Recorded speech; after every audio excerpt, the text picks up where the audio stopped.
పార్టీని భ్రష్టు పట్టించింది ఆ లిల్లీపుట్ నాయకుడేనని ఆమె సీరియస్ కామెంట్స్ చేస్తే మీకున్న జ్ఞానానికి జోహార్లు అని ఆయన సెన్సిటివ్ కౌంటర్ ఇచ్చారు. పార్టీ ఓటమికి కారణం ఆయనేనని ఆమె అంటే మరి పార్టీ గెలుపునికి కారణం కూడా నేనేగా అని ఆయన లాజిక్ తీస్తారు.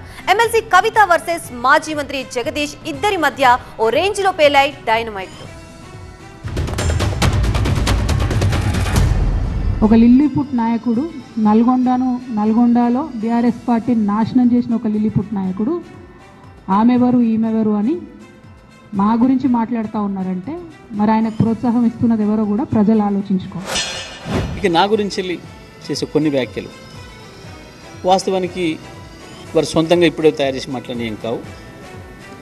గత కొంతకాలంగా కేసీఆర్ బద్ధ శత్రువులైన అడుగడుగున కేసీఆర్ను వ్యతిరేకించే వాళ్ళు గా పదాలు మీరు ఇంకో రూపంలో మాట్లాడారు. కేసీఆర్ గారు లేకపోతే మరి నువ్వెవరు అది కూడా ఆలోచించుకోవాలి కదా. కేసీఆర్ గారు లేకపోతే బీఆర్ఎస్ పార్టీలో ఉన్న ఏ నాయకుడైనా ఎవరు? ప్రజలకు మనందరినీ పరిచయం చేసింది కేసీఆర్ గారే కదా. మనలో మనం కన్ఫ్యూజన్ ఉన్నప్పుడు ఇష్టం వచ్చినట్టు మాట్లాడుకోవచ్చా? నాకున్న ధైర్యం కేసీఆర్, నా నాయకుడు కేసీఆర్, నాకున్న ధైర్యం కేసీఆర్. ఇవాళ నల్గొండ జిల్లాలో ఒక సీటు కూడా రాలే. ఆయన సీటు సావుదప్పి కన్నులు ఉట్టవైన చందంగా చివరి నిమిషంలో అనుకోకుండా గెలిచినటువంటి సీటు.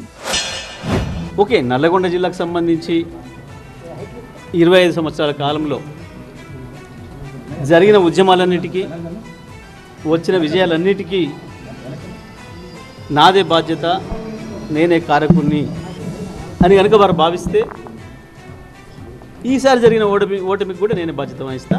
నాకేం భయం లేదు. తప్పకుండా గెలుపు మాత్రమే నాది, ఓటమి నాది కాదని పారిపోయేవాడిని కాదు. నేను గెలుపుకు నేనే బాధ్యుని అయినప్పుడు ఓటమి కూడా నేనే బాధ్యుని, ఓటమికి నేనే బాధ్యుని అయినప్పుడు గెలుపు కూడా నేనే బాధ్యుని. ఈ లిల్లీపుట్ నాయకుడు మాట్లాడంగానే ఇంకో చిన్న పిల్లగాడు నిన్నగాక మొన్న మా పార్టీలోకి వచ్చిన వాళ్ళు కూడా ఎటుపడతట్టు మాట్లాడు. అసలు ఎవరు మీరు? మీకు తెలంగాణ ఉద్యమంతో సంబంధం ఏంది? బీఆర్ఎస్ అధికారంలోకి వచ్చినాక బీఆర్ఎస్లోకి వచ్చి పదవులు పొంది ఉల్టా నా మీదనే మాట్లాడతారా మీరు? మేము ఉద్యమం చేసిందే మీ మీద కదా. చిన్న పిల్లగానిలా ఉండు బాబు నువ్వు. కేసీఆర్ గారిని ఈ మధ్యకాలంలో దాదాపు ఒక 50 సార్లు కలిసిన, 15-20 రోజులు పూర్తి కాలం గడిపిన, ఏ ఒక్క క్షణం కూడా మా మధ్యన ఈ చర్చ రాలే, ఈ ప్రస్తావన రాలే.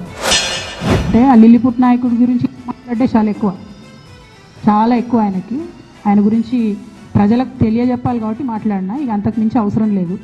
ఆ విషయంలో టైంకి ఖచ్చితంగా పార్టీ అధిష్టానం స్పందిస్తుందని చెప్పి నేను భావిస్తాను. నా ఉద్యమ ప్రస్థానానికి సంబంధించి వారికి ఉన్న జ్ఞానం గది, వారి జ్ఞానానికి నా జోహార్లు.